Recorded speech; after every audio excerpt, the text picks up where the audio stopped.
Amis du jour, chalutations. Pour les petits nouveaux, moi c'est Sekhmet et je vous souhaite la bienvenue dans mon podcast littéraire. Dans mon émission, je vais tenter 3 fois par semaine de vous donner envie de découvrir des livres de tout poil, récents et moins récents. Alors, si ça vous tente, c'est par ici la suite. Aujourd'hui, je vais vous présenter L'Aube et la Nuit de Alison Carr Wetcher, publié aux éditions Milady. Dans ce roman, nous allons partir pour Okeros, dans la ville de Nouva-3, près de la baie d'Ambrakia. Il y a environ 2000 ans, le peuple des Illuminés est arrivé sur Okeros, changeant le cours de l'histoire.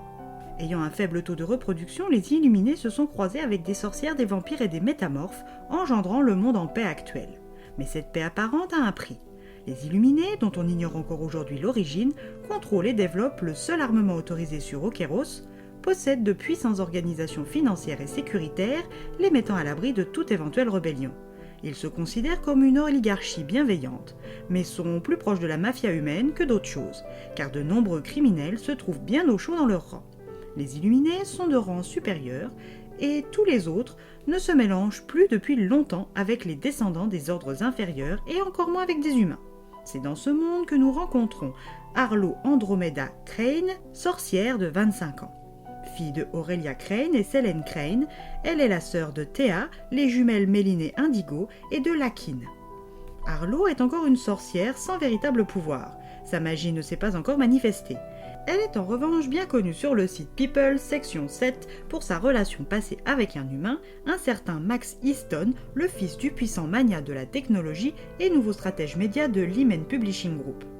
En plus d'avoir subi du harcèlement moral et des maltraitances psychologiques de la part de Marc, d'avoir été mise à la porte sans son chat Axel, d'avoir été isolée des siens, elle doit aujourd'hui, 6 mois après sa rupture, supporter les critiques véhémentes de la presse sur son physique et son manque de style.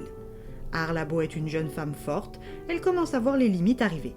La nouvelle compagne vampire de Max, Olivia Sanvier, est tout son contraire, et même si elle n'a aucune velléité de le reprendre dans sa vie, elle est tout de même blessée dans son amour-propre déjà mis à mal.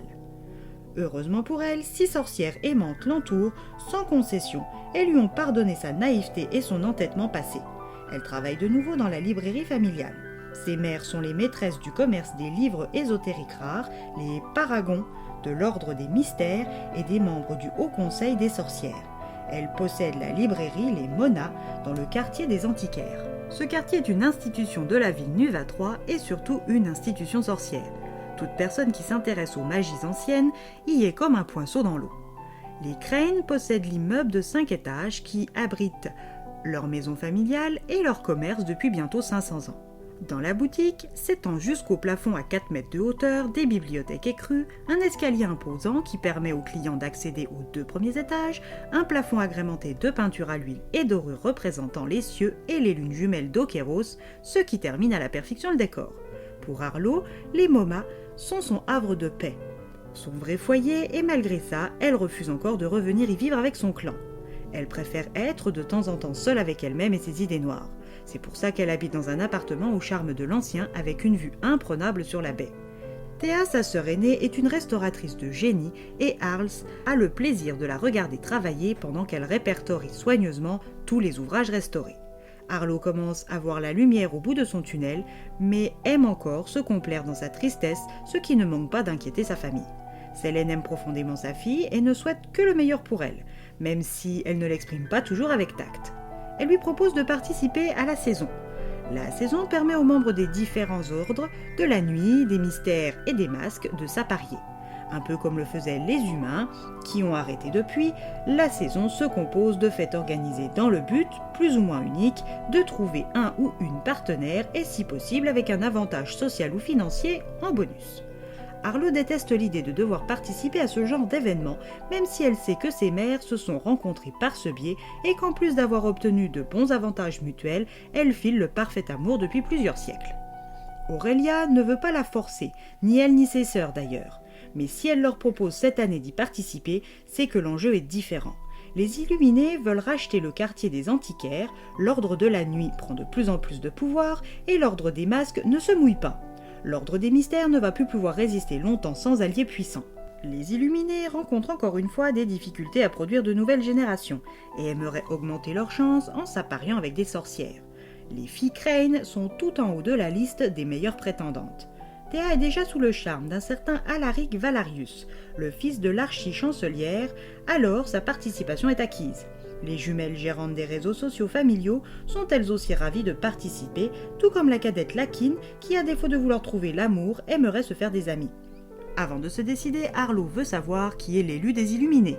Elle attend le nom de son ancien amour, celui qui lui a brisé le cœur après une nuit d'amour aussi belle qu'indélébile, celui qui a conditionné son estime d'elle face aux autres hommes, Finbar dit Finn McKay.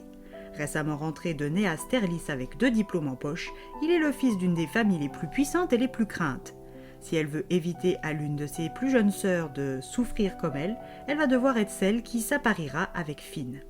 Avant, elle va devoir refaire, ou plus justement faire, sa garde-robe auprès de son meilleur ami Enzo Weraba. Arlo arrivera-t-elle à reprendre sa vie amoureuse en main? Arrêtera-t-elle de s'auto-saborder? Sa magie s'éveillera-t-elle enfin? Et une fois qu'elle s'éveillera, quelle sera-t-elle? Finn et elle ont-ils un avenir malgré leur passé? À vous de le lire pour le découvrir.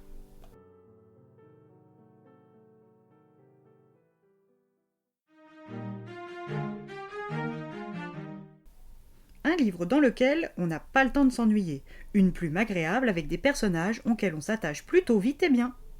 Et bien voilà, j'en ai fini pour aujourd'hui. J'espère que cet épisode vous aura plu et vous aura donné des nouvelles idées de lecture. Si vous souhaitez découvrir d'autres petits bonbons littéraires tout droit sortis de ma bibliothèque, je vous retrouve le jeudi 17 avril prochain pour un nouvel épisode. Et si d'ici là je vous manque de trop, vous connaissez le chemin sur Instagram, @leslecturesdeSekhmet. Sur ce, chalut les amis et à la prochaine.